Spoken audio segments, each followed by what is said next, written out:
there is a unique stillness that settles in the heart after a long private war has ended.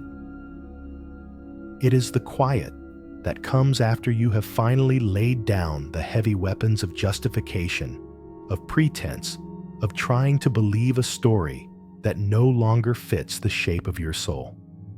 This quiet is not empty. It is filled with the low, humming ache of a truth finally acknowledged. It is the beginning of everything. Before we begin, just a quick moment. Write in the comments which part of this world you're listening from right now, and what time it is where you are. I'm curious. Are you listening in the quiet of late night, or perhaps in the early morning hours when sleep hasn't come yet? Just leave a word or two, and then settle in. Because this time, right now, is entirely yours. Now, let that world outside your window fade away. Let the sounds of the street, the hum of the house, the endless list of tomorrow's tasks, let it all dissolve into a gentle murmur in the background. The only thing that matters now is this space you have created for yourself, this sanctuary. The central question we will hold together tonight is not why you stayed, or for how long. The question is not about blame or fault. The true question is this: how can the story of those years, a story that may feel heavy with regret, be transformed into a source of profound strength, wisdom, and peace? By the end of our time together, you will have been guided through a gentle metamorphosis. We will walk back through the landscape of your life, not to relive the pain, but to find the hidden resilience. We will visit the river of what you might call lost time and discover the unexpected ways it nourished you. We will learn to forgive the person you were, the one who made the choices they did with the heart they had, and we will finally, gently, close that long and difficult chapter so you can turn toward the fresh, blank page of a new dawn, unburdened and whole. So let us begin by simply arriving here, in this moment. Feel the surface beneath you, the softness of the pillow, the weight of the blanket. Allow your body to feel held, supported, secure. You have carried so much for so long. For tonight, you can set it all down. There is nothing you need to solve. There are no decisions you need to make. Your only task is to breathe and to listen. Let's take a breath together. A slow, deep inhale, filling your lungs not with force, but with a gentle invitation for peace to enter. Feel your chest rise, just slightly, and then a long, slow, sighing exhale, releasing the tension you might not have even noticed you were holding in your shoulders, in your jaw, in the space between your eyebrows. Let's do that once more. Inhaling calm and exhaling the day. With each breath, you are signaling to every cell in your body that you are safe. You are in a place of rest. You are beginning the quiet work of healing. Regret is a heavy cloak. It is woven from the threads of what if and if only. You have likely worn this cloak for so long that you have forgotten its weight, forgotten what it feels like to stand in the sun without it. Tonight, we are not going to tear it from your shoulders. That would be too harsh. Instead, we are simply going to acknowledge it. We will gently touch the fabric of it, feel its texture, understand why you have kept it so close. It may have felt like protection. It may have felt like a form of justice, a penance. It may have been the only way you knew how to honor the part of you that longed for something different. Whatever the reason, its purpose is now changing. This heavy feeling in your chest, this story of a life lived differently than you had hoped, is not a life sentence. It is a powerful, sacred message from the deepest part of you. It is a homing signal, calling you back to yourself. It is the voice of your own soul, saying, "Listen to me now. It is time to come home." And so, you listen. You allow the feeling to be there, without judgment. You give it space to breathe within you. Imagine that feeling of regret is like a tightly clenched fist in the center of your heart. For years, you may have been trying to pry the fingers open or ignore the ache of its grip. But tonight, we will do something different.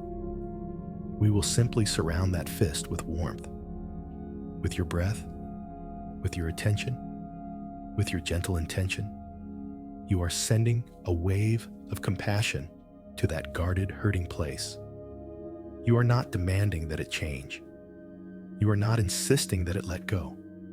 You are just saying, with every quiet inhale and every soft exhale, "I see you. I know you are there. You are allowed to be here, and you are safe now." This is the first, most crucial step in any true transformation. Not a battle, but a befriending. Not a rejection, but a deep and radical acceptance. You are accepting that the path you walked was your path. The choices you made were your choices. The time that passed, passed as it did. Arguing with reality is the source of all exhaustion. Tonight, you stop arguing. You lay down your arms. You find the profound peace of surrender. Consider the courage it has taken for you to even be here, listening to these words. This is not a small thing. It is an act of profound self-love. It is a declaration that you are ready to heal, that you believe you are worthy of peace, that you are willing to look at your own story with new eyes. Let that courage fill you. Let it be a gentle, warming light that begins to glow where that clenched fist of regret has been. Feel its warmth spreading through your chest, down into your arms, and up into your throat. This is your own strength, your own resilience. It has been with you all along, through every difficult day and every long night. It is the part of you that endured, the part of you that hoped, the part of you that knew, on some deep, intuitive level, that this moment of healing would one day arrive. And now it has. The journey of 1,000 miles, they say, begins with a single step. You have already taken it. The simple act of pressing play, of deciding to give yourself this gift of time and tenderness, is the step that changes everything. You are setting a new course, not by changing the past, but by changing your relationship to it. You are becoming an alchemist. You are learning to take the lead of old pain and transform it, slowly, patiently, into the gold of wisdom. As you continue to breathe, let your body grow heavier, sinking deeper into comfort, deeper into rest. Give yourself permission to be imperfectly present. If your mind wanders, that's okay. Gently guide it back to the sound of my voice, back to the sensation of your breath. There is no test to pass here. There is only an invitation to rest, to be held, to begin the quiet, sacred work of coming home to yourself. The past is a landscape you have traveled through. It is not who you are. It is where you have been. And tonight, you have finally found a safe and gentle place to rest, to look back on the journey, and to begin to understand the incredible strength it took to make it here. You are here, you are whole, and you are ready for the peace that you so deeply deserve. Just allow yourself to drift on that thought as you settle further into the quiet of this moment. You are here, you are safe, and everything is beginning to change. From this quiet place of acceptance, let us now turn our gaze inward, but in a new way. Imagine, for a moment, that your past is not a series of events locked in time, nor a collection of mistakes to be tallied. Instead, see it as a vast and complex landscape, a world that you, and only you, have journeyed through.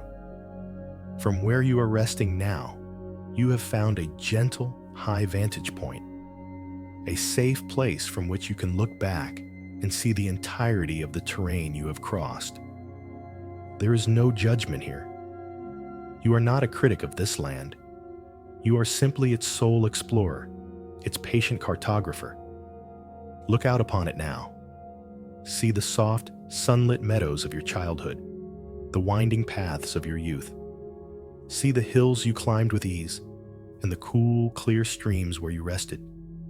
These parts of the landscape are easy to love, easy to claim. They are an undeniable part of your story.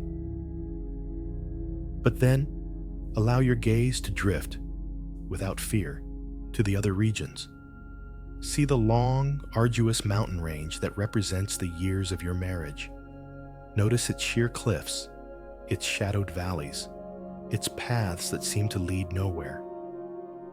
Perhaps there is a vast, arid desert in this landscape, representing a time of emotional drought, where you walked for what felt like an eternity, searching for a single drop of water, a single sign of life. There might be dense, tangled forests, where the light could barely break through the canopy, where you felt lost, small, and utterly alone. For so long, you may have viewed these parts of your journey as a colossal mistake, a wrong turn, a wasted expedition into a harsh and unforgiving land. But what if we were to set aside the idea of wrong? What if, just for tonight, we replace that word with was? This was the mountain. This was the desert. This was the path I walked. This simple shift in language holds a universe of peace, because a landscape is not a mistake. A mountain is not a failure. A desert is not an error. They simply are. And the one who crosses them is not a fool, but a survivor. A traveler of incredible, and perhaps unrecognized, endurance. It takes a quiet and profound courage to stand still and look back at this landscape with honest eyes. It is far easier to turn away, to busy ourselves with the future, to pretend that vast swaths of our own world do not exist. But you are not doing that tonight. You are standing here, breathing softly, and choosing to see it all, to honor the journey in its entirety. This is an act of immense strength. Feel that strength in you now. It is the solid ground beneath your feet on this gentle vantage point. Now, let's look a little closer at those difficult terrains. Consider the harsh, barren parts, the long stretches where the ground was cracked and dry, and nothing seemed to grow.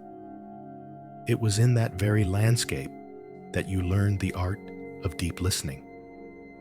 You had to learn to listen for the sound of hidden underground springs. You developed an inner divining rod, a powerful intuition to find nourishment where none was visible. You learned to survive on less, to appreciate the smallest moments of relief, the tiniest wildflower pushing its way through the cracked earth. The barrenness taught you to find the wellspring within yourself. It was a harsh lesson, but a powerful one. It taught you that you could provide for your own soul. And what of the steep, rocky mountains? The endless upward climb that left your muscles aching and your spirit weary? Look at the strength in your legs now. Metaphorically, look at the sheer resilience you possess. That strength was not given to you. It was forged. It was built step by agonizing step on that very mountainside. You learned how to place your feet carefully. You learned how to brace yourself against the wind. You learned that you could keep going long after your mind told you that you couldn't. The person you are today, the one with this deep well of fortitude, was born on that climb. You would not possess this unshakable inner power without having scaled those very peaks.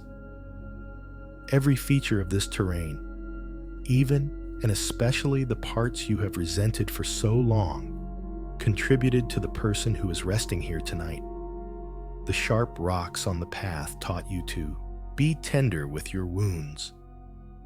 The long, cold nights in the valleys taught you the value of your own inner warmth. The disorienting twists and turns of the forest taught you how to trust your own internal compass when all other landmarks disappeared. You were not just passing through this landscape, it was passing through you. It was shaping you, carving you, polishing you. Like a river carves a canyon, the journey has revealed the magnificent, resilient bedrock of your own being. This is not about romanticizing pain or pretending that the hardship was a gift you would have asked for. Of course not. It is simply about acknowledging a profound truth. Nothing was wasted. Every single step, every tear shed, every moment of despair was a part of the alchemy that created the wise, compassionate, and powerful person listening to these words right now. The landscape of your past is not a source of shame. It is the epic story of your survival. It is the map of your becoming.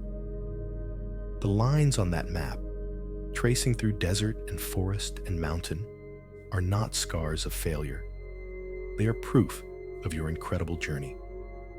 They are a testament to a strength you may have never given yourself credit for. So as you continue to breathe, allow a feeling of quiet reverence to settle over you. Reverence for the journey itself, and reverence for the traveler, for you, the one who walked it all, the one who has finally come to a place of rest, able to look back, not with the sharp sting of regret, but with the soft, glowing light of understanding. The landscape is vast, the journey was long, and you are here now, safe, whole, and infinitely stronger for every single step you took to get here. As we continue to gaze upon the landscape of your life, let us turn our attention to one of its most prominent features, one that often causes the deepest ache. It is a river, a long, wide, and powerful river that flows through the very heart of the terrain. This is the river of time, specifically the years spent within the marriage. And for so long, you have likely called it by another name, the river of lost time. Feel the weight of that phrase, lost time. It suggests a theft, a void, a treasure that was taken from you and can never be recovered. This feeling is real. It is a profound and valid grief, and we will not dismiss it or try to argue it away. Let us acknowledge it fully, without judgment. Let us stand on the banks of this river together and simply watch it flow. There's a deep ache that comes from contemplating those lost years. The ache for the laughter you feel you didn't get to have. The ache for the peace that felt so out of reach. The ache for the person you might have become if you had been planted in different soil. This is the heavy heart of regret. It is the story that says, I was on the wrong river, flowing in the wrong direction, and it has carried me far away from the life I was meant to live. Let this feeling be here now. Let it rise gently, like a mist from the water's surface. You are safe enough to feel it. You are simply observing it, not drowning in it. Now, let's look at this river with a new sense of curiosity, the way a naturalist might study a force of nature. A river, by its very essence, is never still. It is always moving, always changing, always shaping the land it touches. It does not ask for permission. It simply flows according to the laws of gravity and the contours of the earth. And for a period of your life, this was your river. Think about what a river does. Even as it flows in one primary direction, it is doing a million other things. it reflects the sky. On clear days, it held the boundless blue of hope. On stormy days, it reflected the gray turmoil you felt inside. It was a mirror for your own inner world. The river also sustains a hidden ecosystem. Beneath the surface, life was happening. While the main current of your life may have felt like it was going in a direction you wouldn't choose now, that river was still carrying you. It was holding you up. On the days you felt you couldn't stand, the current itself bore your weight. It shaped you. The constant, relentless flow polished the sharp edges of your impatience. It deepened your capacity for endurance. It taught you things about currents, about eddies, about the sheer, unyielding power of a force greater than your own will. You learned how to navigate. You learned how to hold on. You learned how to breathe when you felt you were underwater. These are not small skills. They are the skills of a master of survival. Most importantly, that river watered hidden parts of your soul. Perhaps in the quiet moments of solitude you carved out for yourself, you discovered a love for reading, for music, for quiet contemplation. These were the secret gardens on the riverbank, places you retreated to for sustenance. The river's flow, in its difficult and demanding way, forced you to cultivate these inner sanctuaries.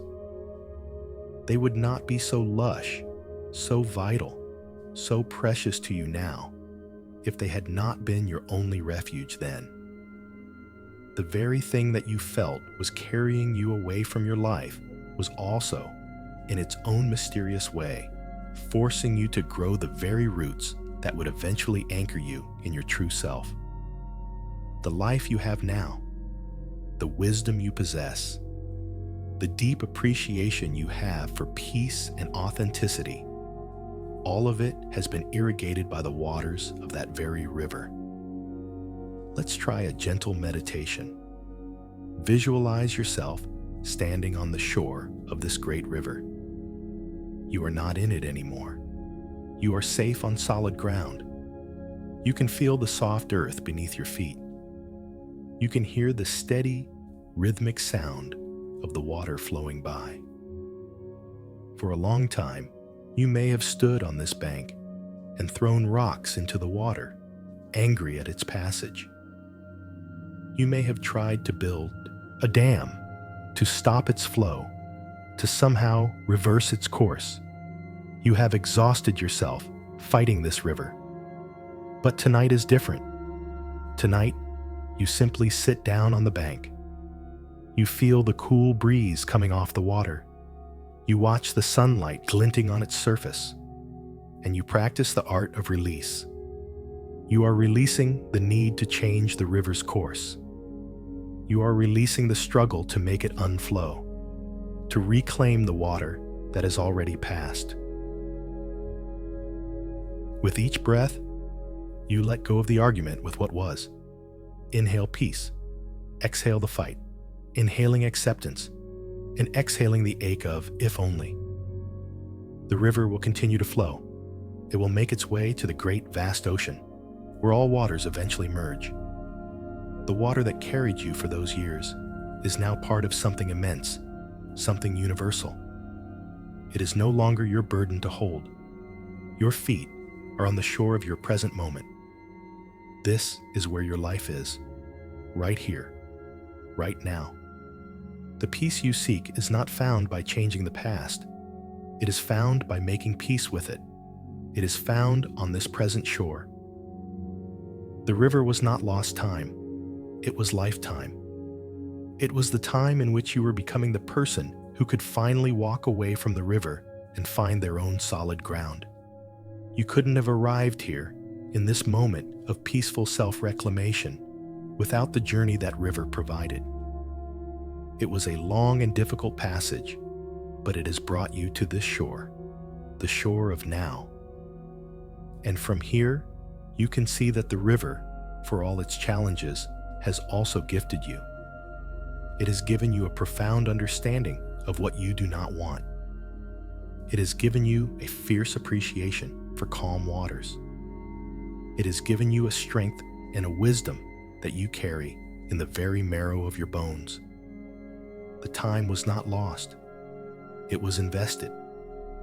It was invested in the creation of you as you are today. Wise, resilient, and finally, blessedly free. Allow yourself to rest on this shore, to listen to the gentle sound of the water, knowing you are no longer at its mercy. You are simply a witness to its flow, at peace with its journey, and at home in your own. In this quiet space we have created, a space of gentle observation and acceptance, another feeling may begin to surface. It is a tender, fragile thing. It is the grief for the happiness you feel was sacrificed. This is different from the anger at lost time. It is a softer, deeper sorrow. It is the quiet mourning for the version of you that might have been, the one who laughed more freely, who slept more deeply, who lived with a lighter heart. Let us approach this feeling with the utmost care. It is not a problem to be solved. It is a presence to be honored. Imagine that this unspoken grief is a small, fragile bird that has fallen from its nest and landed, trembling, in the cupped palms of your hands. For years, you may have tried to ignore it. You may have kept your hands clenched tight, hoping it would disappear. Or perhaps you tried to toss it away, to force it to fly before it was ready. But it has remained. Because this grief is not a wound seeking to be healed through force. It is a truth seeking to be held with compassion. Tonight, let us simply open our hands. Let us look upon this small sleeping creature with love. Feel its warmth. Notice its gentle weight. See the delicate flutter of its heartbeat. This is the part of you that held on to hope for so long. This is the part of you that knew, on a cellular level, that a deeper, more authentic happiness was possible. This grief is not a weakness. It is not a sign that you are broken. On the contrary, it is a testament to your profound capacity for love. It is the unimpeachable evidence of your deep, innate desire for true connection, for joy, for a life that feels aligned with your spirit. If you did not possess such a vast and beautiful heart, there would be no grief to feel. The sorrow is simply the shadow cast by the great light of your own capacity to love. To feel this grief is to honor the most hopeful and tender part of your own soul. So, as you hold it, do not see it as a burden. See it as a sacred confirmation of who you are, a lover of life, a seeker of joy, a being made for authentic connection. Let's begin a gentle breathing exercise to allow this feeling to exist without overwhelming you. This is the beginning of its transformation. This is how we take this potent, sorrowful energy and turn it into strength. As you continue to rest, place a hand gently on your heart. Or, if it feels more comfortable, simply bring your awareness to the center of your chest. With your next inhale, imagine your breath is a soft, warm, luminous light. Imagine it flowing gently into your heart space, surrounding that fragile, sleeping bird with a gentle, golden glow. Your breath is not trying to change the grief. It is not trying to fix it or make it go away. It is simply keeping it company. It is whispering, with no words at all, "You are welcome here. I will stay with you." And now, on the exhale, imagine that golden light radiating outward, just a little. As you breathe out, you are not pushing the grief away. You are simply creating more space around it. You are loosening the grip of constriction in your chest. With each breath, the space around the sorrow grows a little wider, a little softer. Inhale warmth and presence for the grief. Exhale creating space and softness around it. Let's stay with this for a few moments. Breathing in, you acknowledge, yes, this sorrow is here. Breathing out, you affirm, and there is space enough for it to be. In, I am with you. Out, you are safe. What you are doing is profound. You are repatterning a lifetime of resistance. We are taught to fight sadness, to numb it, to distract ourselves from it. But all this does is force the grief to hide in the shadows, where it grows denser and heavier. By consciously breathing with it, by surrounding it with the light of your own awareness and compassion, you are inviting it back into the wholeness of you. You are saying, you are a part of my story. You are a part of my strength. You do not need to hide anymore. And in this radical act of inclusion, a subtle alchemy begins. The grief, once held, begins to change its nature. The sharp edges of pain begin to soften. The cold ache begins to be warmed by the steady rhythm of your own life-giving breath. This process transforms the grief from an overwhelming flood into a deep, calm river of wisdom. This river holds the memory of your longing. And in that memory is the blueprint for your future. The grief for the laughter you missed teaches you, with absolute clarity, how vital it is to seek out joy now. The sorrow for the peace that was absent makes the simple, quiet moments of today feel like the most exquisite luxury. The mourning for the connection you craved becomes the powerful engine that drives you to build honest, authentic relationships in your life from this day forward. The grief is not your enemy. It is your most honest and powerful teacher. It has been holding, in its fragile hands, the most important lessons of your life. So continue to breathe with it. Continue to hold that small bird in your hands with infinite tenderness. If tears come, let them. Tears are not a sign of collapse. They are a sign of release. They are the grief being allowed to flow, to move, to be cleansed. Each tear is a drop of the old, stagnant sorrow leaving your body, making way for a new, clear, flowing peace. There is no need to rush this. The grief may have been with you for a very long time. It will take time for it to feel safe enough to transform. Your only job is to provide a consistent, loving presence for it. Your breath is that presence. Your compassion is that safety. As you hold this space, you will notice that the trembling of the bird begins to subside. Its heartbeat grows steadier, calmer. It is not that the grief is gone, but it is no longer a source of panic or fear. It is simply a quiet, tender presence within you, a reminder of your depth, your capacity for love, and the beautiful, authentic life you are now committed to building, one conscious, compassionate breath at a time. The grief, once your deepest wound, is becoming one of your greatest sources of strength. As we rest here, holding our past with a newfound gentleness, another shape may appear on the horizon of our inner world. It is often a beautiful, shimmering image, tantalizing, and yet always just out of reach. This is the life not lived. This is the world of what if. What if I had left sooner? What if I had never met them? What if I had chosen that other path, followed that other dream? Let us visualize this alternate life as a magnificent ghost ship, sailing silently on the distant waters of your imagination. Look at it now. It is a stunning vessel. Its sails are full, catching a perfect wind. Its deck gleams with the promise of adventure, of love, of a life lived in perfect harmony with your soul's deepest desires. You can almost hear the faint sound of joyful music carrying across the water. This ship represents every hope and dream you feel you had to sacrifice. It is so important that we acknowledge the beauty of this ship. Let us not pretend it isn't lovely.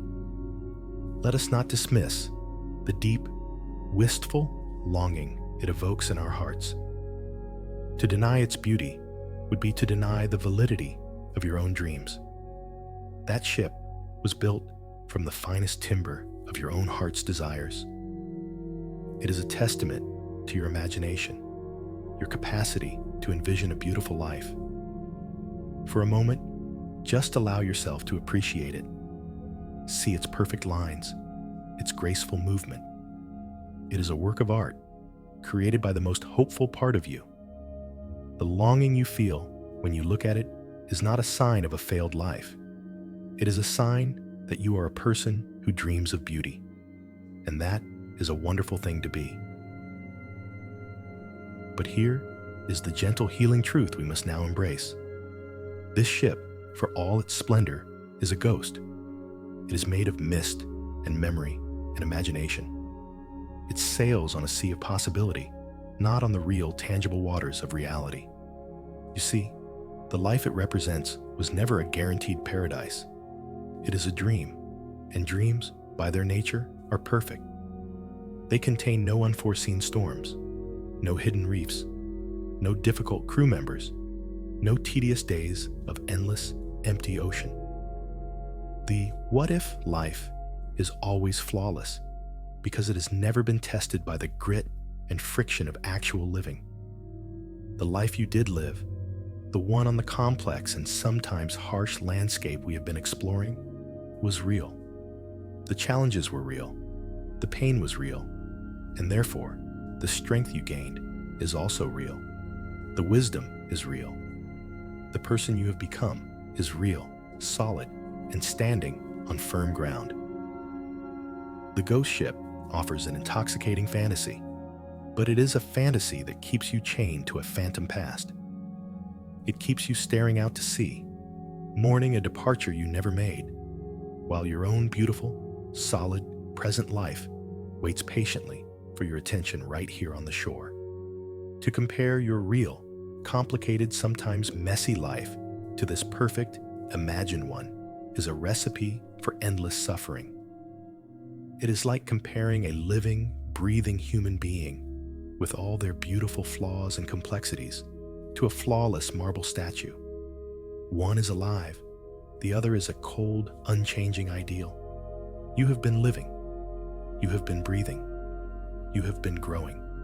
The statue has not.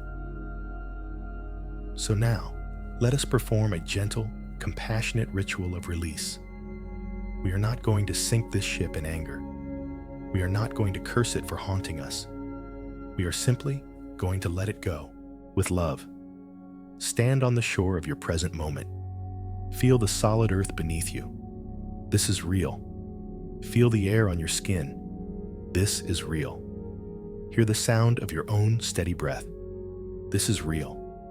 Now, turn your gaze to the ghost ship on the horizon one last time. Raise a hand, not in anger, but in a gesture of farewell. Say to it, silently in your own heart, "Thank you. Thank you for showing me what my heart longed for. Thank you for keeping my dreams alive in your shimmering form. You have been a beautiful, painful companion, but your journey is on a different ocean from mine. My journey is here on this land." As you say this, watch as a gentle mist begins to roll in from the sea. It is not a stormy or menacing fog, but a soft, peaceful, silver-gray blanket. It begins to swirl around the beautiful ship. Watch as the ship's sharp outlines begin to soften. The gleaming deck becomes hazy. The bright sails become translucent. The music fades into the sound of the wind. The ship is not being destroyed. It is simply dissolving.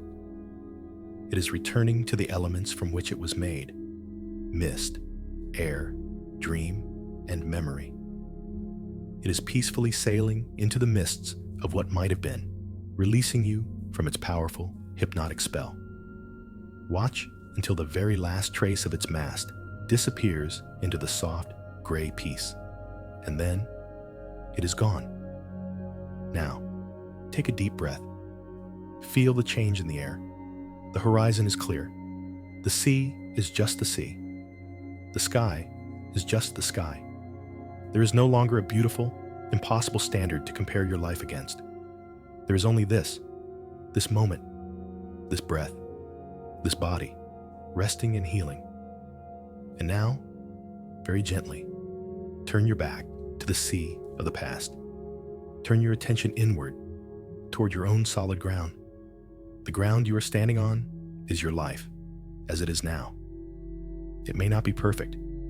It may still have its own challenges, but it is real. It is yours. And it is from this ground that everything new will grow. By releasing the ghost ship, you have done something monumental. You have chosen the real over the ideal. You have chosen the living over the imagined. You have chosen yourself, right here, right now. The longing that the ship represented does not need to vanish. We can now bring that energy back to ourselves. The desire for beauty, for joy, for love, that is your precious cargo now. It no longer needs to be projected onto a phantom vessel. You can use that powerful longing as the fuel to build your new life right here on your own shore. The ghost ship has served its purpose. It kept your dreams safe until you were strong enough to claim them for yourself in your own real, tangible life. You are strong enough now. Let it go and feel the profound peace that comes from finally, truly arriving on your own shore. Now that we have lovingly released the ghost ship of what might have been, we can turn our full attention to the landscape we actually traveled. For so long, the story has been simple. The marriage was wrong. It was a mistake, a detour, a deviation from the correct path. This story, while understandable, has kept you locked in a painful cycle of regret. Tonight, let's begin to shift our perspective, to look at this chapter of your life through a different lens. What if that marriage, though painful and ultimately not right for your soul, was not a mistake at all? What if it was a powerful, if profoundly difficult teacher? This reframing is not about excusing pain or pretending that unhappiness is desirable. It is about ceasing to be a victim of your own story and starting to become the alchemist of it, discovering the hidden wisdom within the wound. Every great wisdom tradition tells us that our deepest lessons often come from our greatest challenges. The smooth, easy times are wonderful, but they rarely forge the soul. It is the grit, the friction, the pressure that transforms us. Think of how a diamond is formed. It is just carbon, a common element, but under immense pressure and heat deep within the earth, its very structure is rearranged into something of incredible strength, clarity, and beauty. For years, you were under immense pressure. It may have felt crushing and unbearable at times. But what if that pressure was not just destructive? What if it was also transformative? What if it was forging a diamond within you? Let's explore the profound lessons that this difficult classroom may have taught you. First, and perhaps most importantly, it taught you with excruciating clarity what you do not want in a relationship. This is not a small piece of knowledge. Many people go through life with a vague, idealized notion of what they want. But you have a PhD in what does not work for you. You learned not from a book, but from lived cellular experience what a lack of communication feels like. You know the texture of feeling unseen. You know the weight of emotional loneliness. This is now your sacred knowledge. It is a powerful, finely tuned guidance system. Because you know so clearly what is wrong, you can now recognize what is right with an almost infallible intuition. You will never again mistake mere companionship for true connection. You will never again settle for being a shadow in your own life. This clarity is a priceless gift, one you could only have received from that specific, painful experience. Second, it taught you about your own resilience in a way that nothing else could have. You discovered a strength you did not know you possessed. Think back to the hardest days, the days when you thought you could not possibly go on, the nights that felt endless, and yet you did. You got up, you breathed. You found a way to put one foot in front of the other. You endured. This is not a small thing. This is the stuff of epics. You are a quiet hero in your own life story. Before this experience, your strength was a theory. Now, it is a proven fact. You carry this knowledge in your bones. It is a deep, quiet confidence that whispers, "I have been through the fire and I survived." This knowledge makes you less afraid of the future because you know, with absolute certainty, that you have the inner resources to handle whatever life brings. And finally, it taught you what love truly means to you now. Perhaps the love you thought you had, or the love you were trying to create, was based on duty, on obligation, on a shared history, or on the idea of what a marriage should be. But the absence of true soul-level connection taught you its infinite value. The experience of not being heard taught you the sacred art of listening. The experience of not feeling safe taught you that emotional safety is the absolute bedrock of any healthy bond. Your definition of love is no longer a romantic fantasy. It is a grounded, wise, and deeply felt reality. You are now seeking a love that is based on mutual respect, shared values, and the freedom to be your whole, authentic self. This profound understanding of love is a treasure, one that was painfully excavated from the hard ground of your past. Let's use a beautiful metaphor from nature. Consider the pearl. A pearl is one of the most luminous and sought-after gems in the world, but its origin is a story of irritation and defense. It begins when a foreign object, a piece of sand, or a parasite, finds its way inside the shell of an oyster. This irritant is a threat. It is painful. The oyster cannot expel it, so it begins a remarkable process of transformation.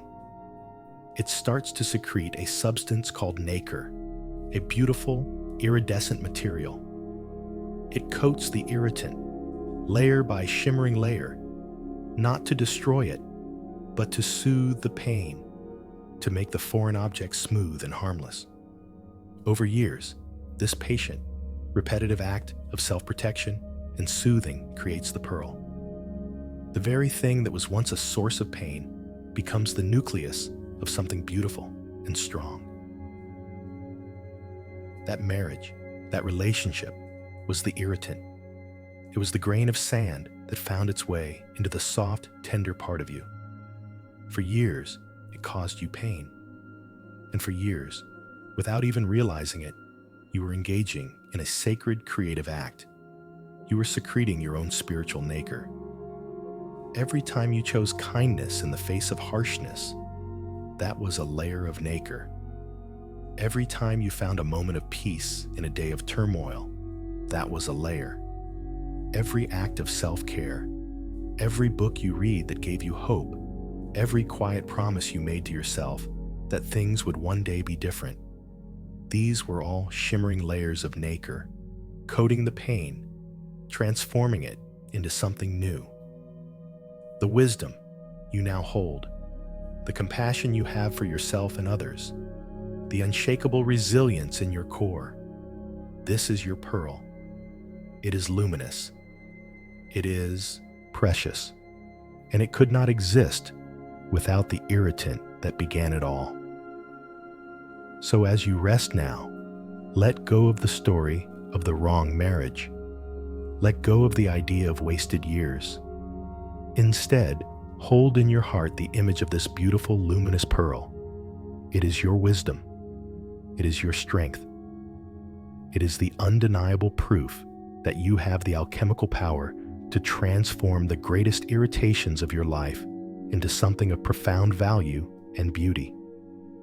The wound was real. The pain was real. And the wisdom you have created from it is your sacred, shining truth. Let us now deepen this exploration of strength and survival with another image drawn from the patient, tenacious world of nature. I want you to visualize your life, your very being, as a tree. Not a perfect, symmetrical tree growing in a sheltered park, but a tree growing in a difficult place. Perhaps it is growing on a wind-swept cliffside, constantly battered by the salt-laced gales. Or maybe it is growing on a rocky mountainside, its roots constrained and forced to navigate around immense, unmoving boulders. This tree represents your life as it unfolded, particularly during the years of your marriage. The harsh winds, the solid rock, these were the external circumstances, the emotional climate you had to endure.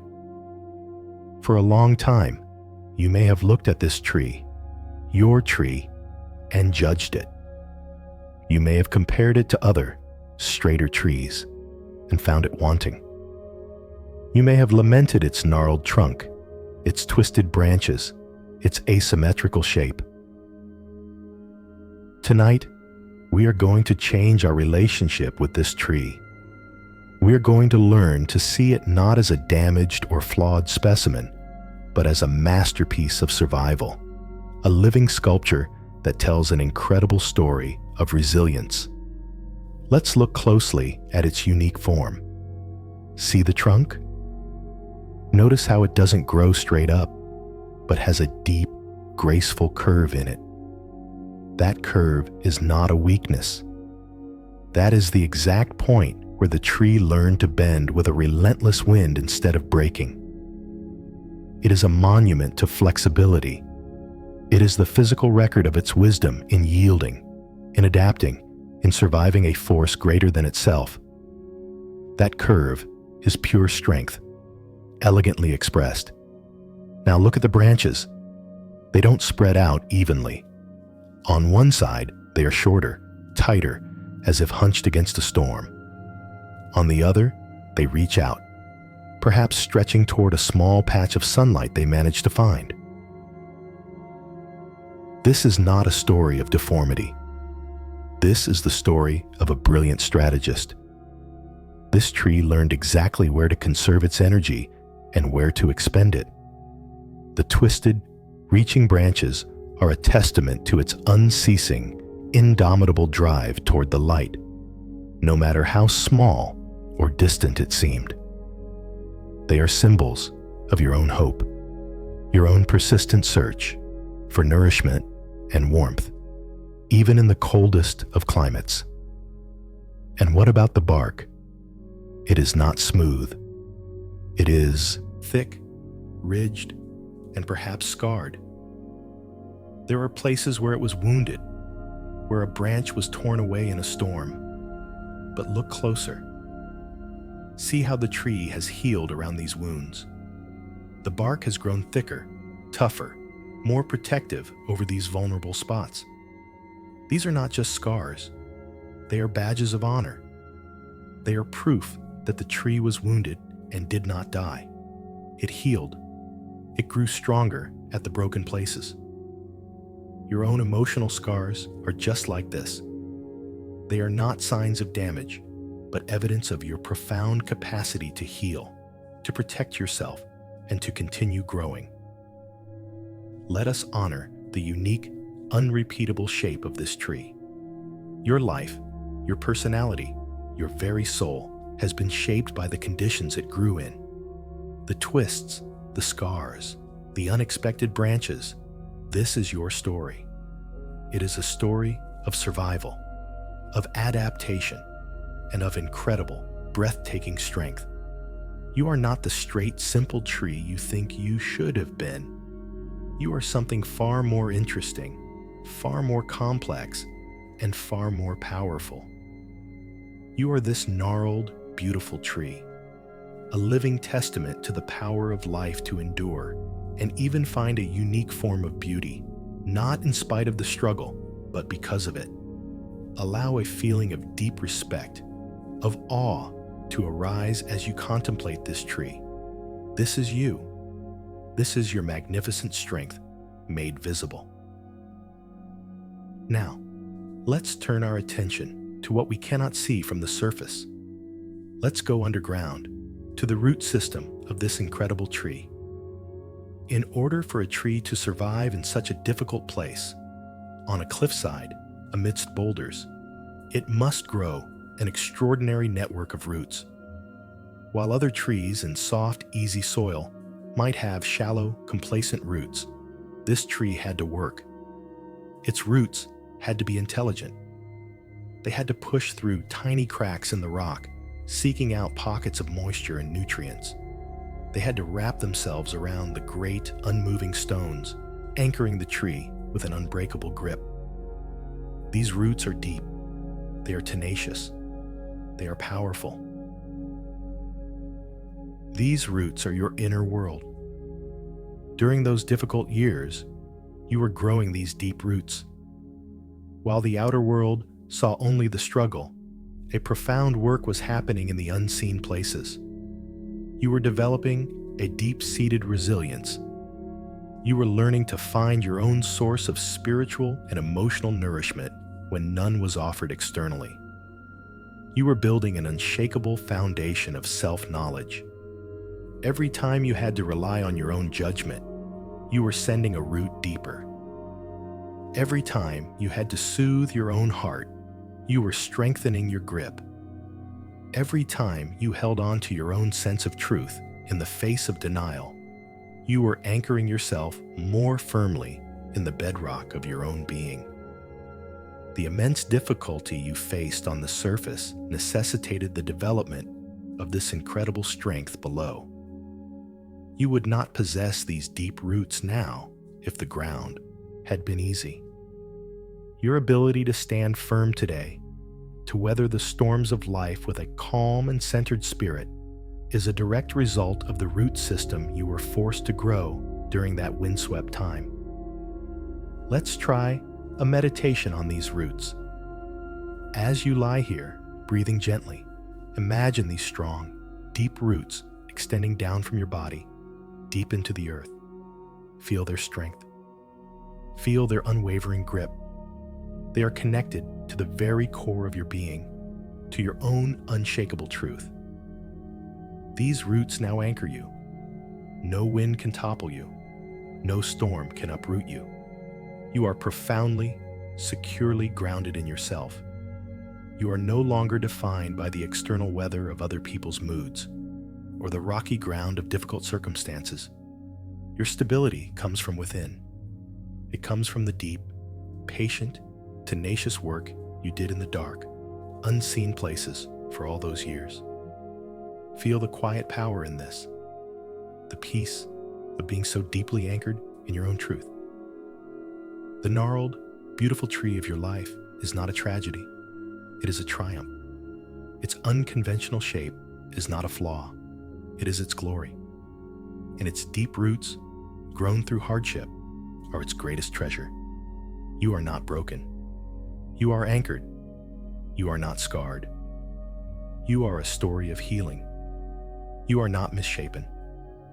You are a unique and powerful expression of life's will to survive and to find its own form of grace. Embrace the beautiful, tenacious, perfectly imperfect tree that you are. It has earned your reverence. It has earned your love.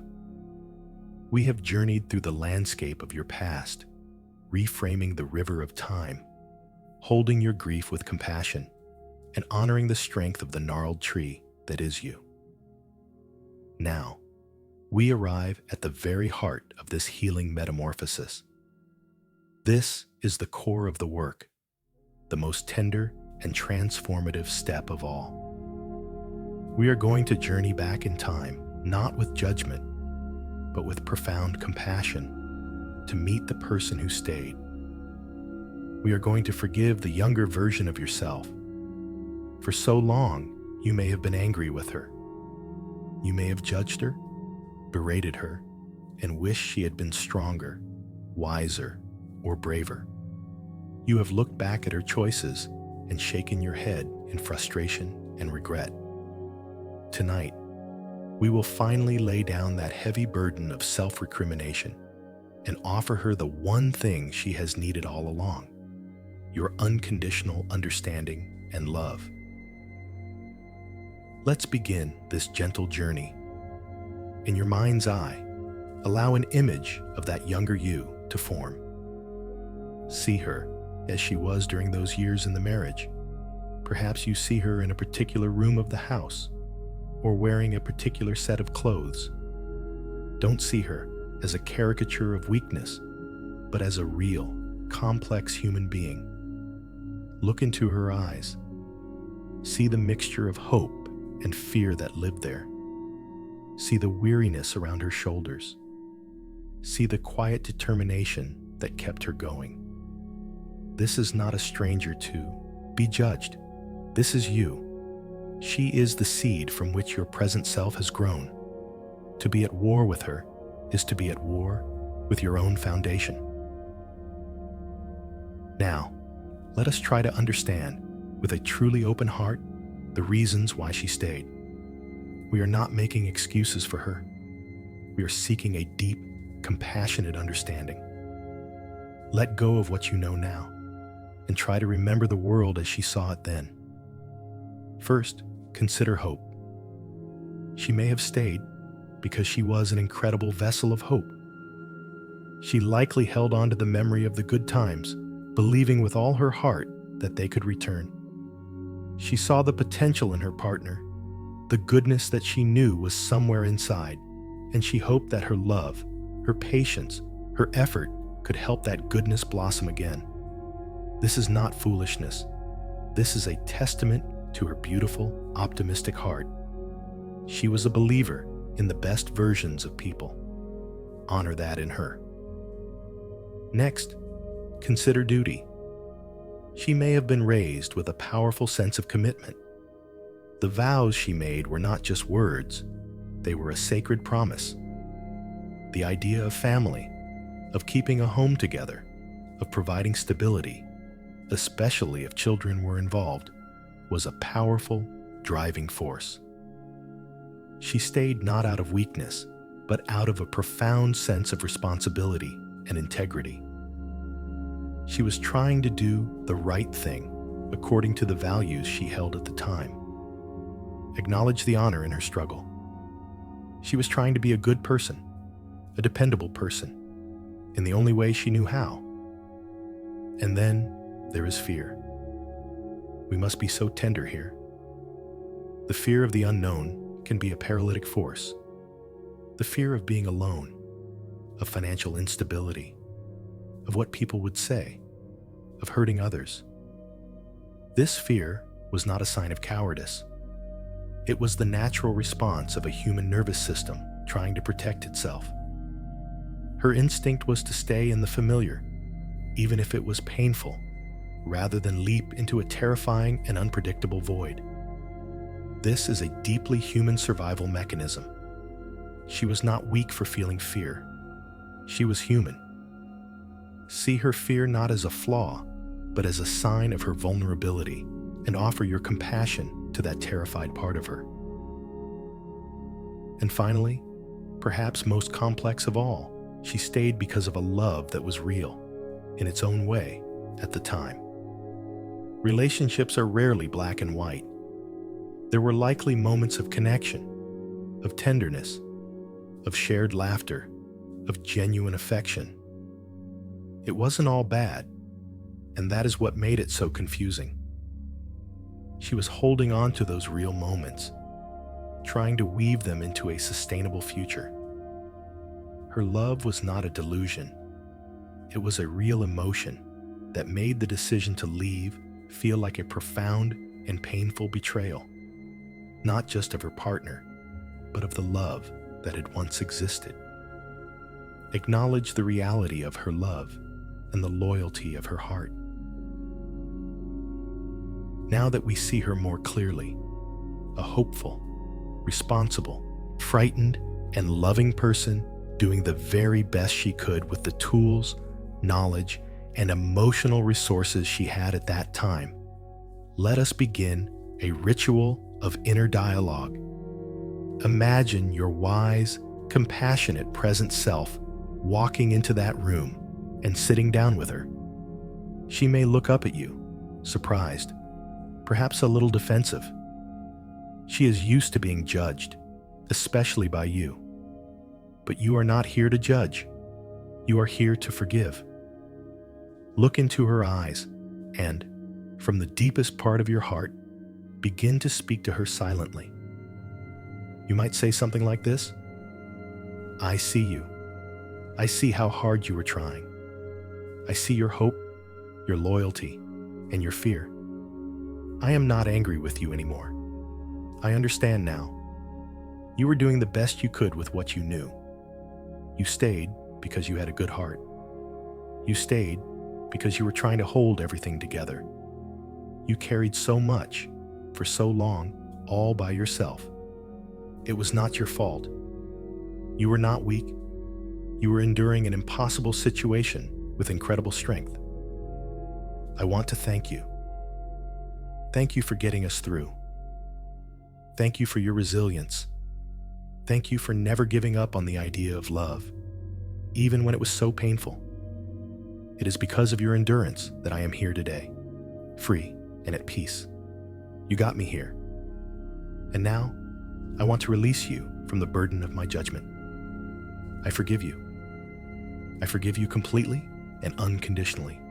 You can rest now. I will take it from here. Feel the power of these words as they flow from your present self to your past self.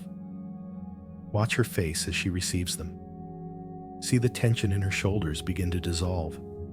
See the fear in her eyes soften into relief. Perhaps you see a tear roll down her cheek. A tear not of sadness, but of gratitude. She has waited so long to hear this from you. In this moment of profound inner grace, you are healing the deepest schism within yourself. You are ending the internal civil war. You are integrating the past with the present, not by changing what happened, but by changing your relationship to it. The one person whose forgiveness you have needed more than any other is your own. And tonight, you are finally giving it. Embrace her. Let your past self and your present self merge into one whole, healed, and integrated being. You are not the person who stayed and the person who left. You are one person who has lived a long and complex journey and who has finally learned to love every single part of herself. This is the heart of peace. This is coming home. Having embraced and forgiven the person you once were, a new sense of wholeness begins to settle within you. The inner war is over. From this place of peace, we can now look at the journey itself with even greater wisdom. Let's introduce a new metaphor, the unfolding map of your heart. When you began your journey into that marriage, you were navigating with the map you had at the time. It was a map drawn by your upbringing, your culture, your youthful expectations, and the romantic stories you had been told. It was likely a simple map with a clear, straight road leading to a destination marked happily ever after. You set out on your journey in good faith, following the map you believed to be true. You couldn't have known then what you know now. You couldn't have seen the vast, uncharted territories that lay ahead. You were not a fool for trusting that map.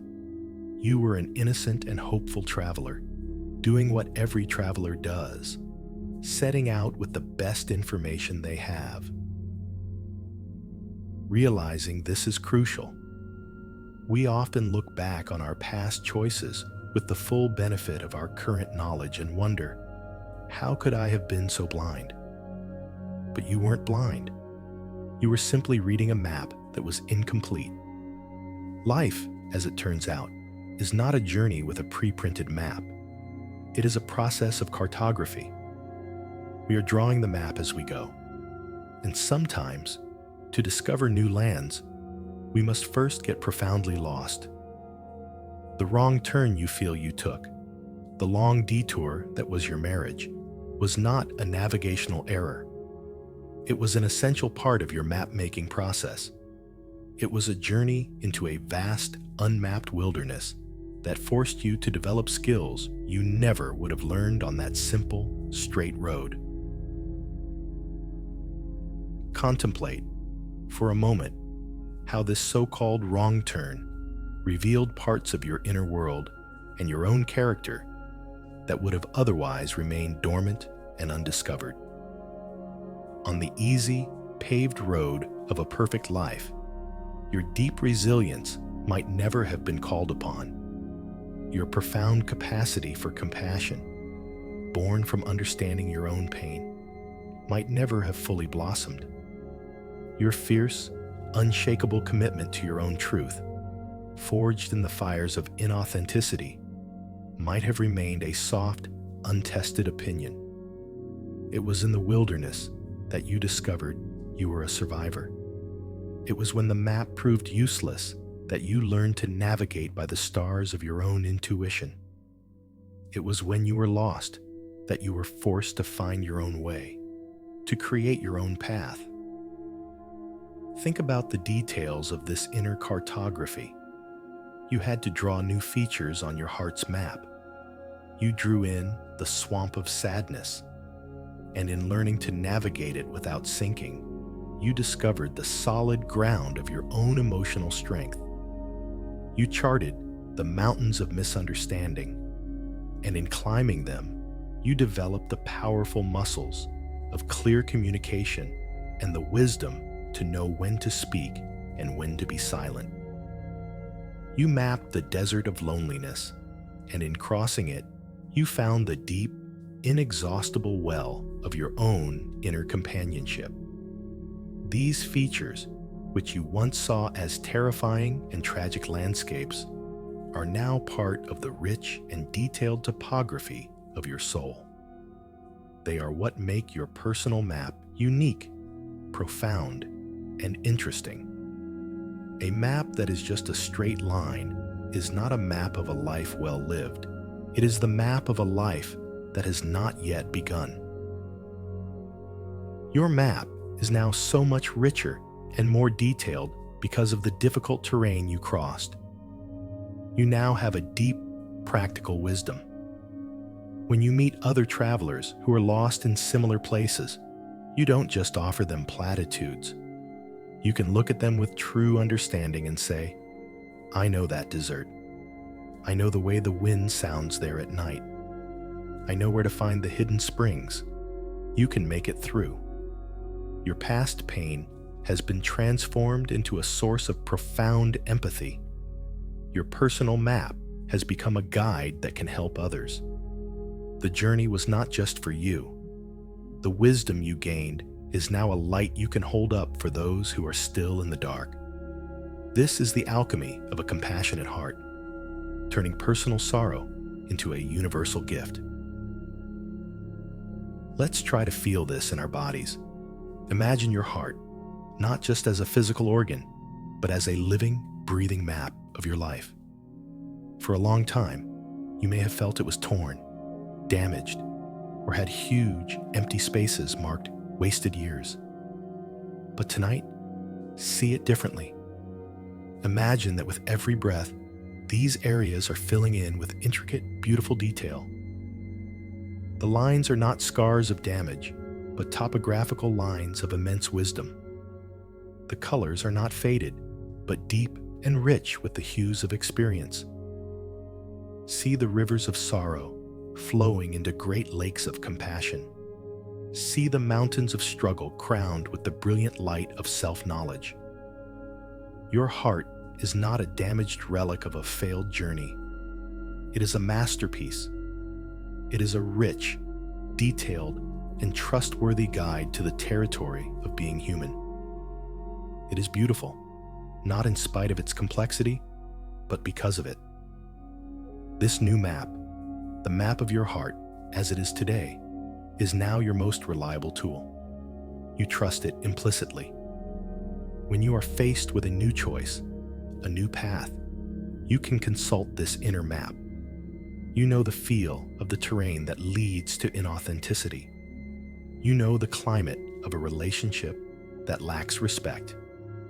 Your body, your intuition, your heart, they are all part of this incredible guidance system, charted and proven through direct, lived experience. You are no longer an innocent traveler with a simple, misleading map. You are a seasoned, wise explorer, equipped with a personal cartography that is more accurate and more valuable than any guide you could be given. You did not fail at following the map. You succeeded in creating a far better one. And this map, filled with the hard-won wisdom of your entire journey, will now guide you forward into a future that is authentic, peaceful, and truly your own. So rest with this feeling of deep appreciation for the map you now carry within you. It was costly to create, yes. The expedition was arduous, but the result is a work of breathtaking detail and unshakable truth. You are not lost. You are the map maker, and you now have everything you need to navigate the beautiful, open landscapes that lie ahead. Now that we have honored the rich, complex map of your heart, charted through the very terrain you once regretted, a new awareness can begin to dawn. All this time, even in the most disorienting parts of the journey, when the map seemed blank and you felt completely lost, there was a guide. A quiet, subtle, and persistent guide that you are now learning to hear with perfect clarity. This is your inner compass, your own true north. This is the quiet, unwavering voice of your own soul, the part of you that has always known your truth. Let us now turn our full attention to this inner guidance to deepen our meditative state and learn to trust it as the primary navigating force in our lives. For years, you may have been navigating by external signals, by the shoulds and supposed tos of society, by the expectations of family, by the needs and desires of your partner. You were constantly looking outside of yourself for direction, and in doing so, you lost the signal from your own internal compass. The voice of your soul did not go silent. It was always there, but it was drowned out by the noise. It was the quiet ache in your heart on a day that was supposed to be happy. It was the feeling of exhaustion that had no physical cause. It was that persistent, nagging thought that whispered, "This isn't right. This isn't me." It was the longing for solitude, the flash of envy you felt when you saw someone living a life of freedom, the deep resonance you felt with a song or a poem that spoke of authenticity. These were not random feelings. These were signals. These were the gentle, persistent nudges of your true north, trying to get your attention, trying to call you back to your own path. Tonight, in this deep quiet, we are going to amplify that signal. We are going to consciously tune into the frequency of our own truth. Let the noise of the outside world fade completely. Let the voices of past critics and future worries dissolve into silence. In this stillness, bring your awareness to the very center of your being. Some feel this in their chest, in the heart space. Others feel it in their gut, a deep sense of knowing. It doesn't matter where you locate it. Just bring your attention to to that place within you that feels like home, that feels like the core of you. Now let's feel this truth, not as a voice with words, but as a sensation. Imagine in that center place a gentle, warm light. It is not a harsh, glaring spotlight, but a soft, steady, golden glow, like the light of a candle in a calm, dark room. This light is your true north. It is your essence. It is the part of you that is connected to all that is wise and loving in the universe. It has been there since the moment you were born. It has never wavered. It has never been damaged. It has only been obscured. Take a gentle breath into this light. Imagine your breath is like a soft breeze, making the flame glow a little brighter, a little warmer. With each inhale, you are feeding this light with your attention. With each exhale, you are releasing the dust and the fog that has clouded it for so long. Breathing in, you connect with your truth. Breathing out, you let go of all that is not your truth. Stay with this for a few moments, just feeling the steady, warm, reliable glow within your chest. This is the feeling of your own soul.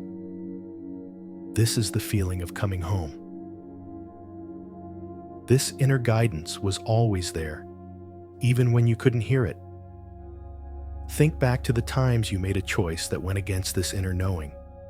Do you remember the subtle feeling of contraction in your body, the slight clenching in your stomach, the feeling of being hollowed out? That was your compass, your inner light, dimming in protest. It was telling you, this way is not north. This way leads away from your true self. And think of the times, perhaps even small ones, when you did follow that inner nudge, when you said no to something you didn't want to do, when you spoke a difficult truth, when you took a small step toward a secret dream. Do you remember the feeling of expansion, the sense of warmth, of rightness, of energy flowing freely through you? That was your inner light flaring up in joyful recognition saying, yes, this is the way. This is north. The journey of your life from this moment forward is about learning to trust this sensation above all others. It is about making the warmth and the glow of this inner light your primary navigational tool. Before you make a decision, big or small, you can learn to pause, breathe, and check in with your compass. You can ask, does this choice make the light within me glow brighter, or does it make it dim? The answer will not come in complex words or logical arguments. It will come as a simple physical sensation, a feeling of expansion or contraction, a feeling of warmth or coldness, of peace or anxiety. Your body is the needle of your compass, and it never lies. Your only job is to get quiet enough to feel its subtle direction. This is a meditation on trust. It is about trusting that you have an infallible guidance system within you. It is about trusting that your soul knows the way, even when your mind is filled with doubt and fear. You no longer need to seek constant validation or permission from the outside world.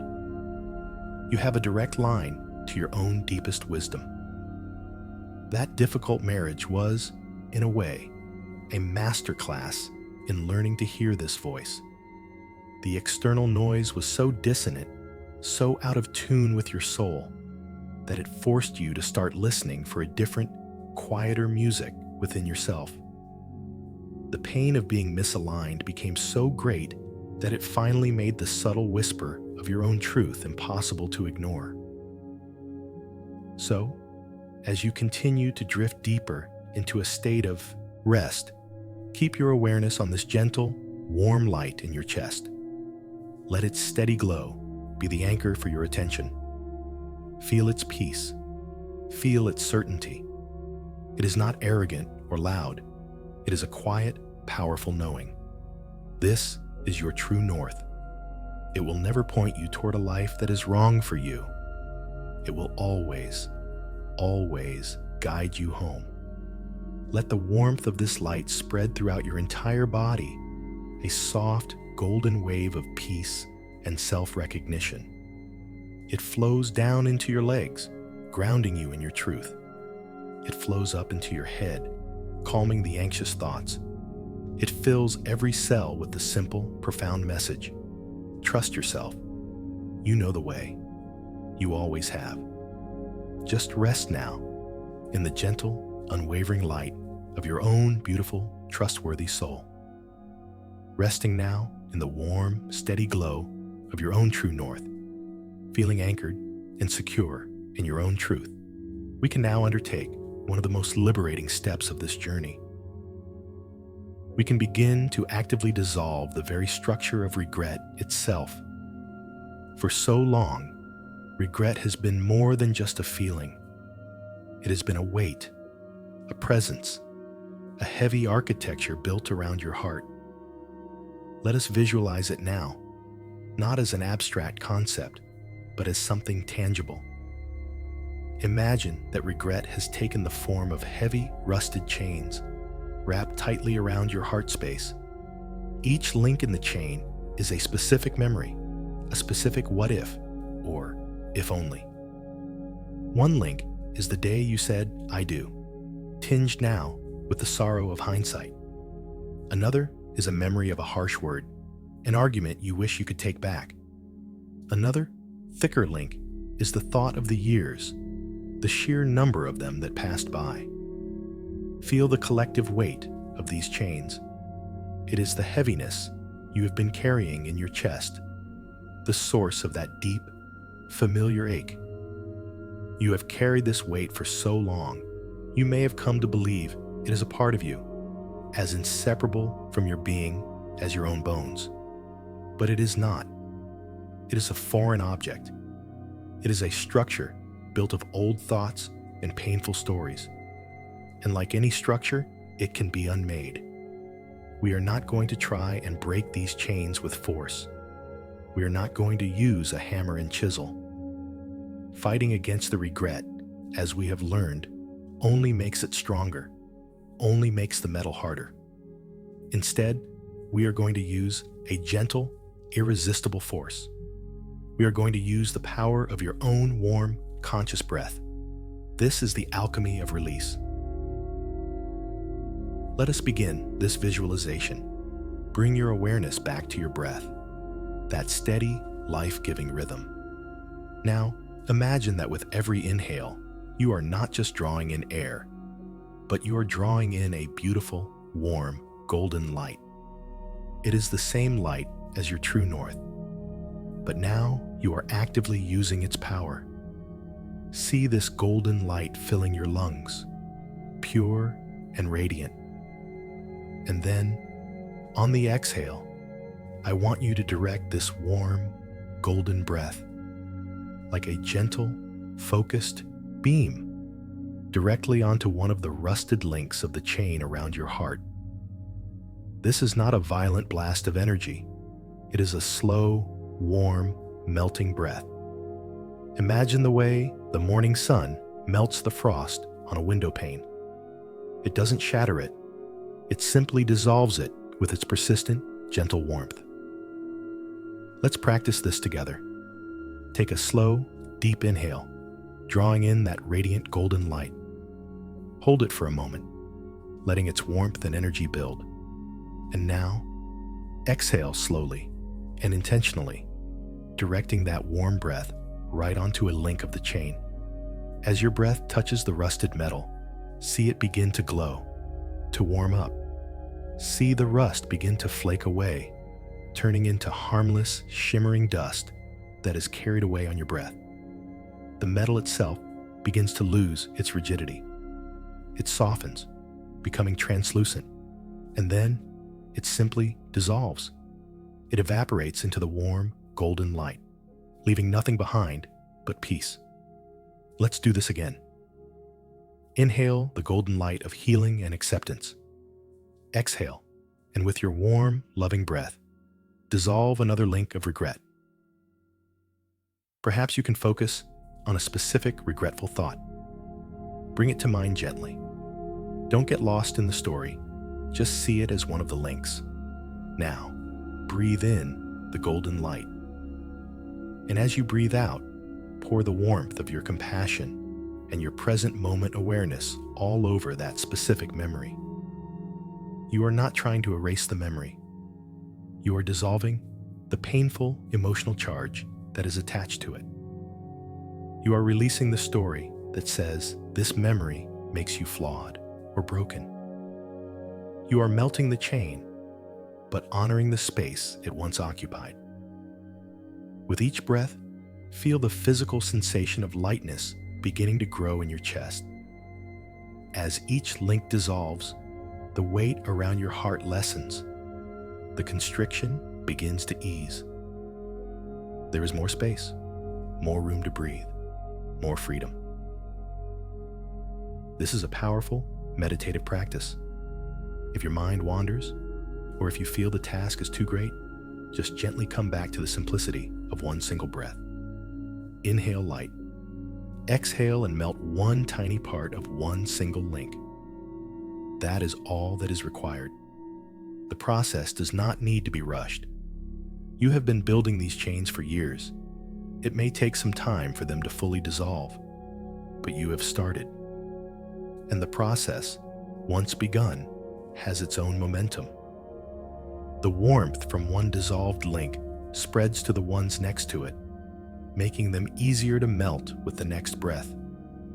Your heart, for so long imprisoned, is beginning to feel the first stirrings of true freedom. Continue this gentle, rhythmic process, inhaling the light of self-forgiveness, exhaling the warmth that dissolves old pain. You are becoming a master of your own inner alchemy. You are learning that the most powerful agent for change is not force, but a persistent and gentle warmth. It is your own loving attention that is the universal solvent for the hardened structures of the past. As more and more of the chains dissolve, begin to feel the energy that was trapped within them being released. Regret takes an enormous amount of energy to maintain. It is a constant, low-level drain on your life force. As you dissolve its structure, that energy is returned to you. It is not a frantic, anxious energy, but a calm, peaceful, vital energy. It is the energy of your own liberated spirit, now free to be used for creating, for loving, for experiencing the joy of the present moment. Feel the physical sensation of this. Feel the lightness spreading from your chest through your entire body. Your shoulders relax a little more deeply. The muscles in your back soften. Your jaw unclenches. Your whole body is responding to this inner liberation. You are letting go of the physical armor you had to wear to carry that weight for so long. You are becoming lighter, more fluid, more at ease in your own skin. The old sorrow is dissolving into a peaceful, golden energy that now fills the space the chains once occupied. Your heart is no longer a prisoner. It is a source, a radiant, beating center of warmth and light, free to love and be loved in a new and authentic way. Just rest in this beautiful, emerging feeling of freedom. The chains are melting, the weight is lifting, and you are becoming light. As the heavy chains of regret dissolve into a shimmering, peaceful light, a new space opens up within you. It is a space of lightness, of freedom, and of quiet possibility. For a long time, when you looked back at the past, your eyes were trained to see only the pain. You were sifting through the memories for evidence of failure, for proof of wasted years. Now, with a liberated heart and a compassionate spirit, we are going to go back to that same landscape, that same river of time, but we are going to look for something entirely different. We are going on a treasure hunt. We are going to sift through the sands of the past, not for the sharp stones of sorrow, but for the hidden flecks of gold. This is the practice of harvesting. We are gathering the unexpected treasures that were hidden in the difficult soil of your past. These moments have always been there, but they were invisible to you while your heart was weighed down by the chains. Let your mind drift back gently, like a soft breeze, over the years of the marriage. There is no need to force this. Just allow images and feelings to arise without judgment. And as they do, set an intention to look for moments of unexpected strength. Can you recall a time when you stood up for yourself, even in a small way? A moment when you spoke a quiet truth, even if your voice was trembling. A time when you set a small boundary and held it. These may not have felt like victories at the time. They may have felt like small, desperate acts of survival. But look at them now through the lens of wisdom. These were not small acts.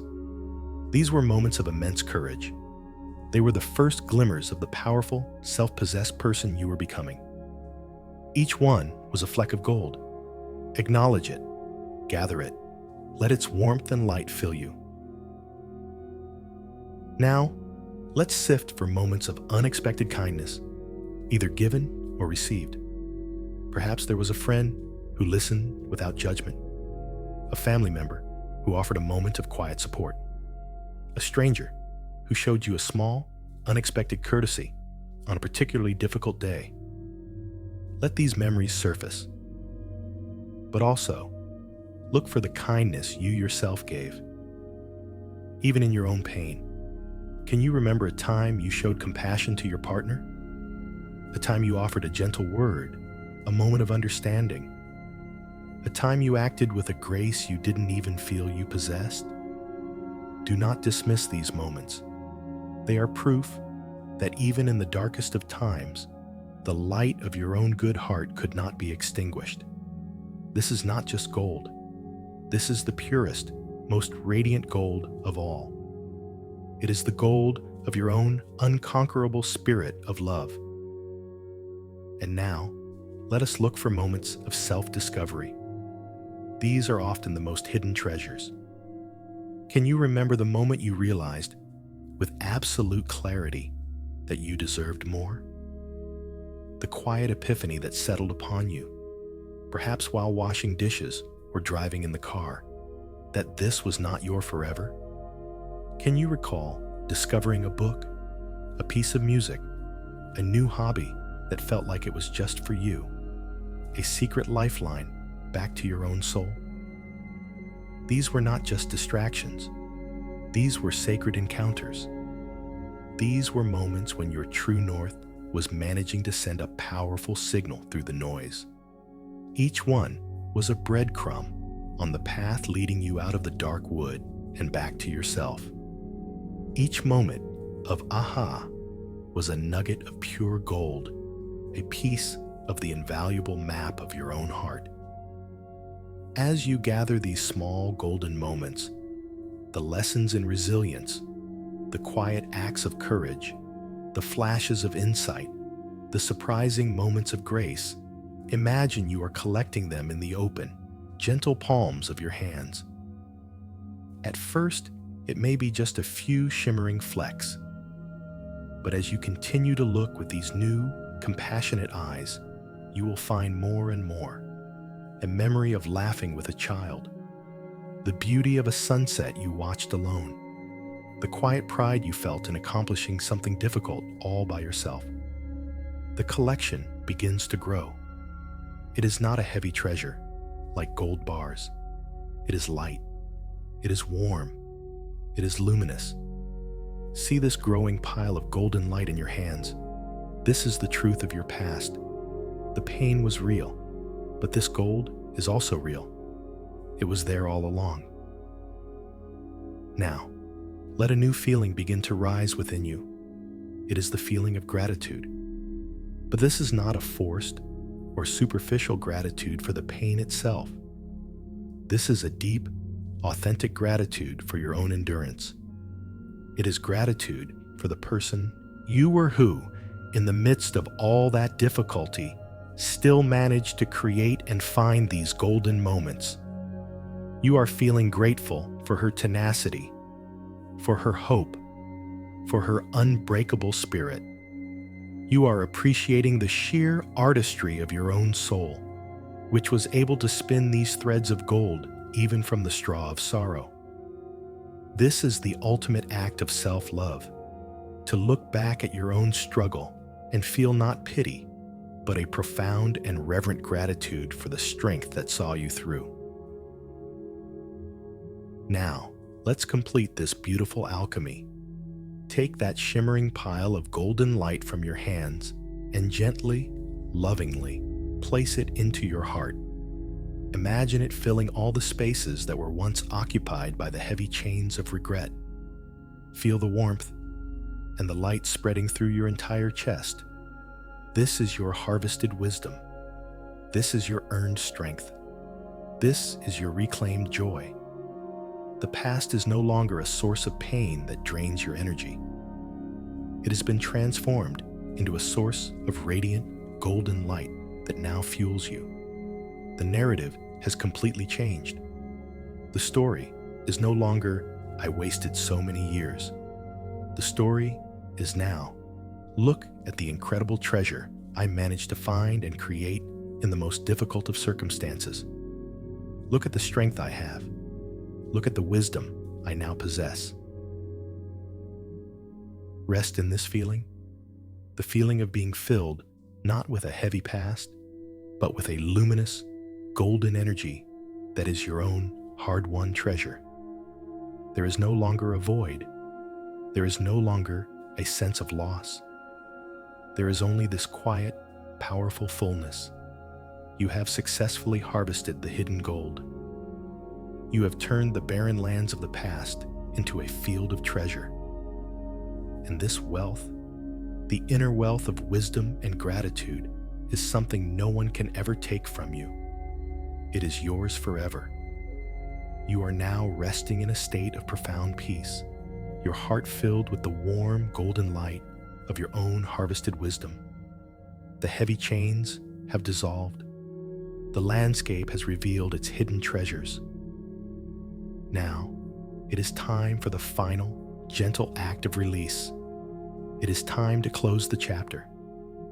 For so long, you have been living with the book of your past wide open to that same difficult chapter. The pages have become worn, the ink blurred by tears. You have read and reread the painful passages, hoping to somehow change the ending. But the story of that time is written. It cannot be edited. What you can do, however, is choose to stop reading it. You can choose to gently, lovingly close the book. Let us visualize this now as we prepare for the deep, healing rest of sleep. Imagine your past, specifically the chapter of your marriage, as a large, heavy book lying open before you. See the book in detail. Perhaps it is an old leather-bound volume. Its pages are filled with the story we have been exploring, the difficult journey, the long river, the gnarled tree. You have spent countless hours with this book, analyzing its every word, questioning its every plot twist. It has been your constant companion, but its story is now complete.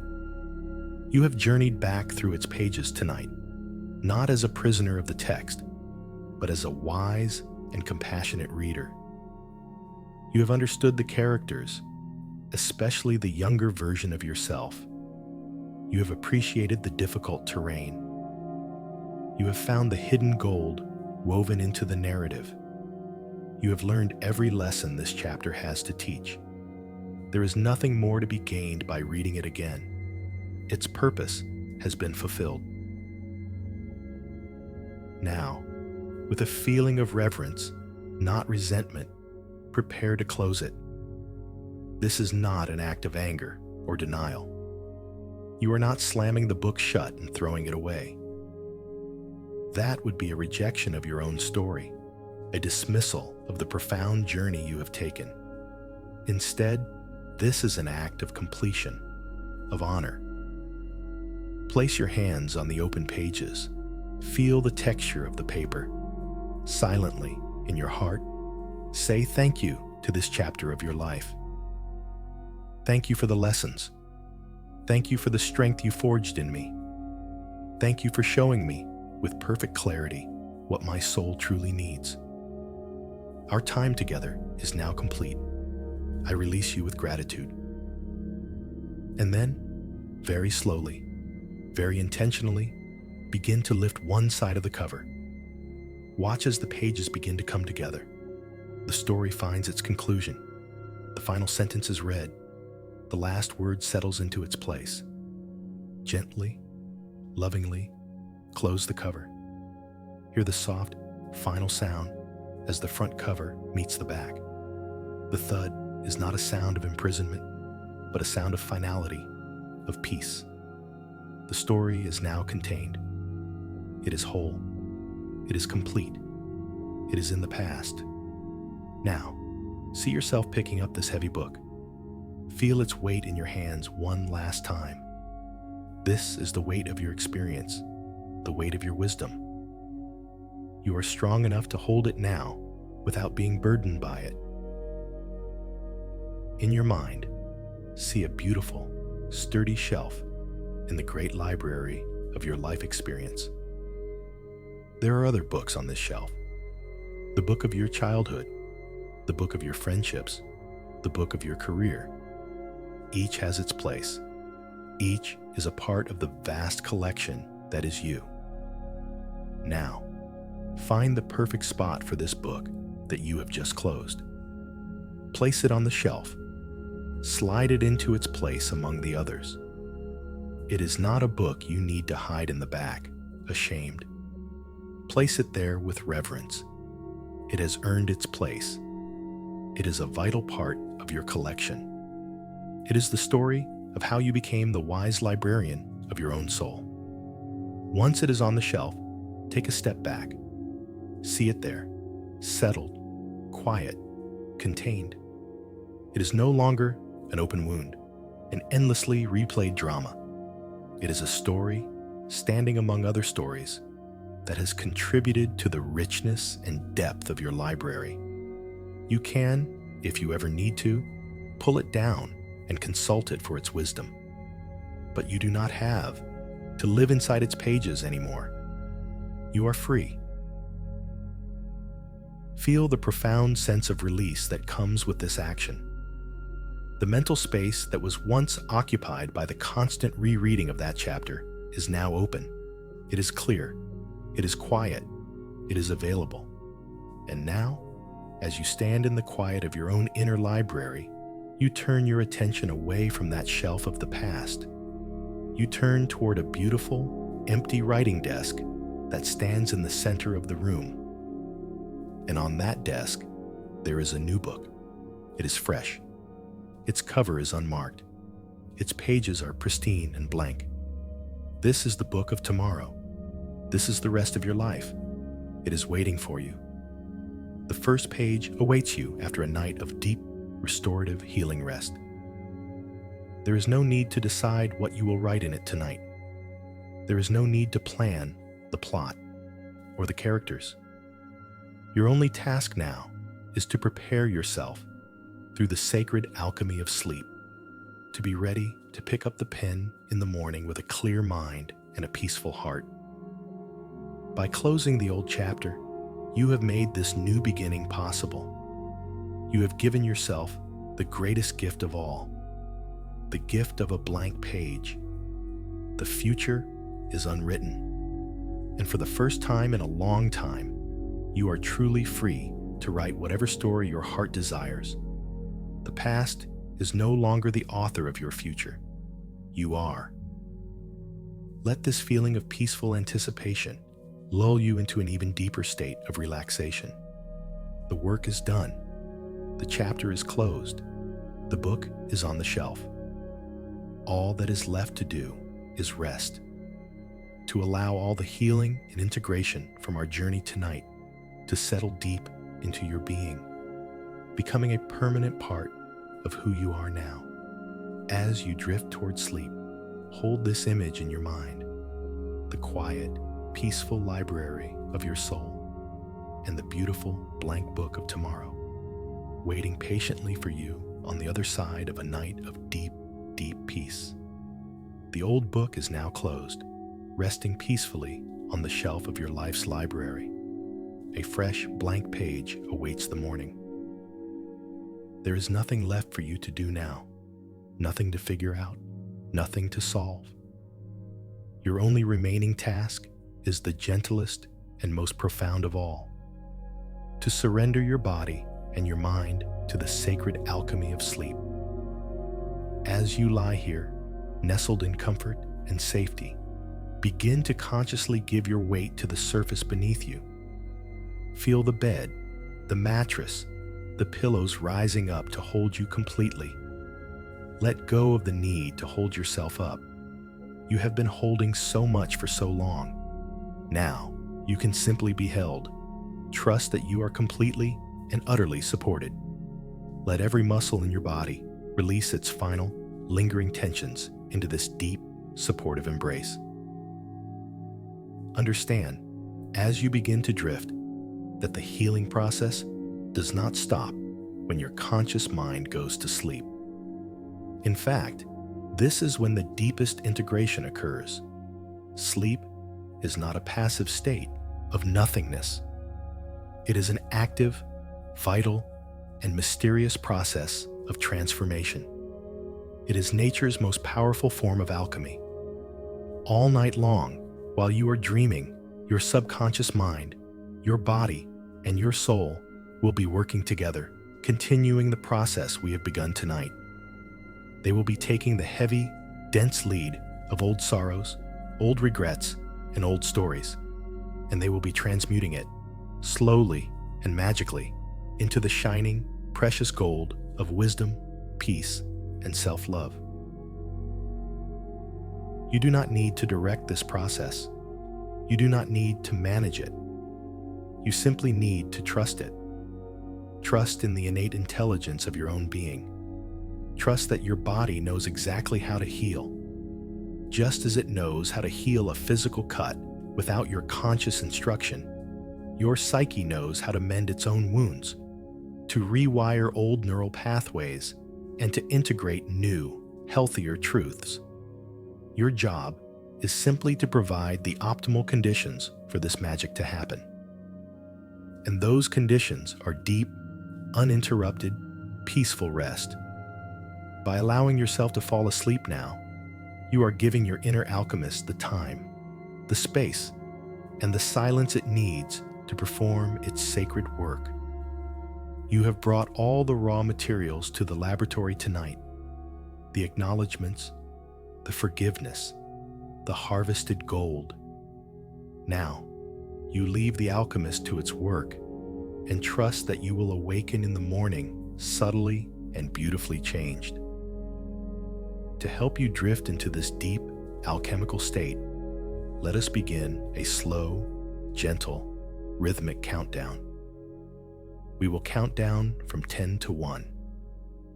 With each number, you will allow yourself to sink twice as deep into relaxation, trusting more and more in the healing power of rest. Let each number be a soft stepping stone, leading you down into the deep, quiet, velvety pool of sleep.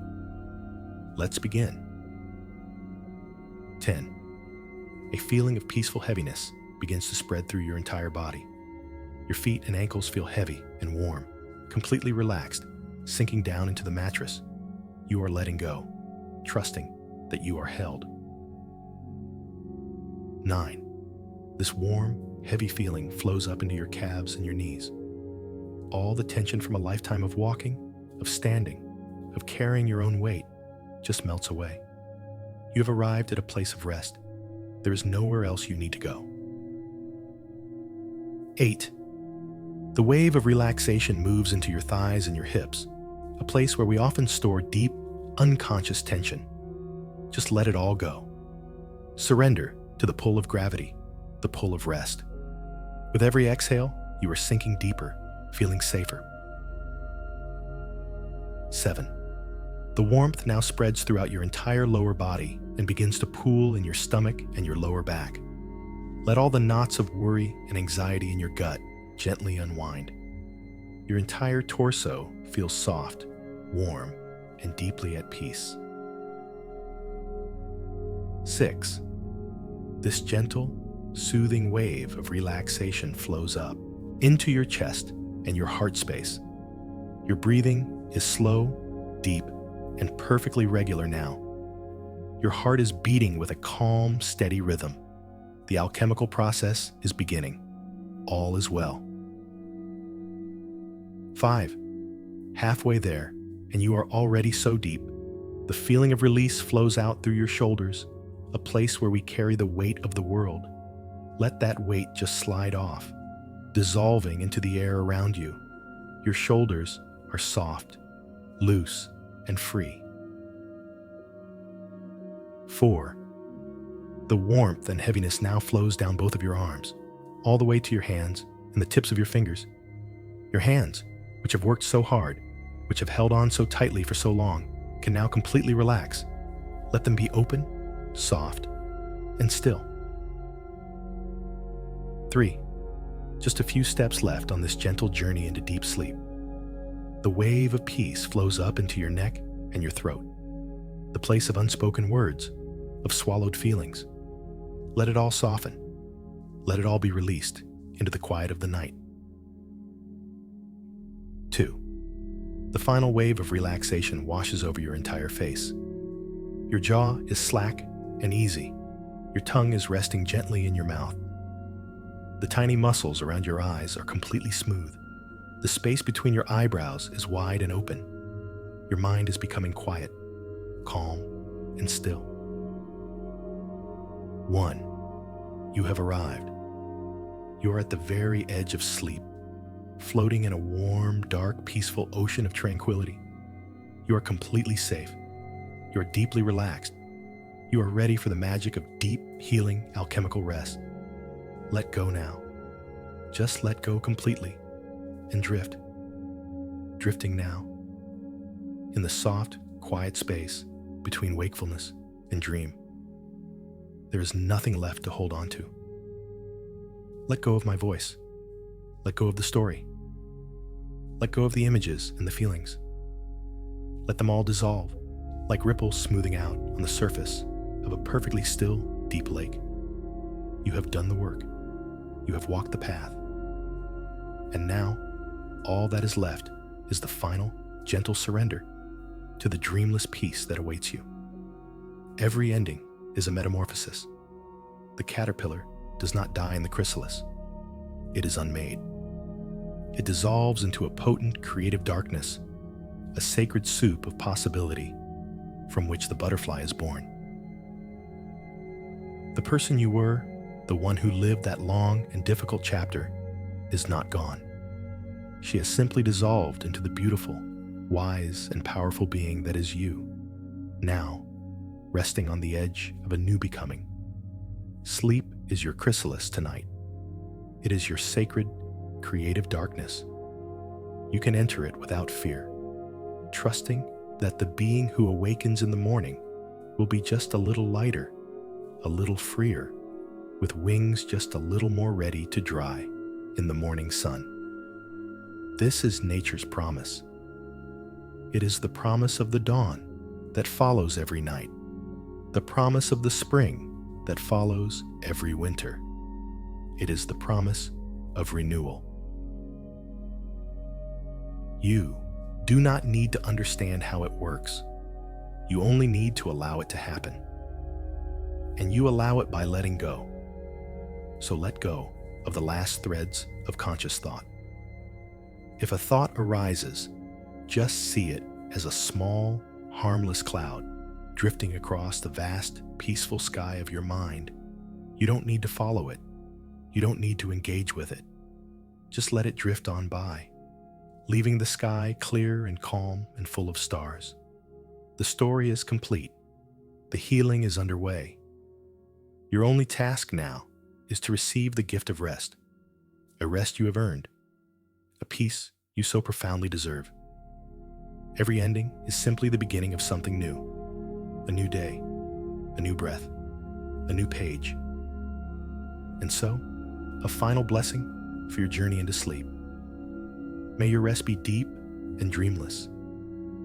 May the alchemy of the night turn all of your remaining sorrows into the gold of wisdom and peace. May you feel held, safe, and deeply loved by the universe, and most importantly, by your own beautiful, resilient, and finally forgiving heart. You are whole. You have always been whole. And you are worthy of a future filled with a love that mirrors the incredible love you have now, finally given to yourself. Rest now. Sleep now. Peace is with you.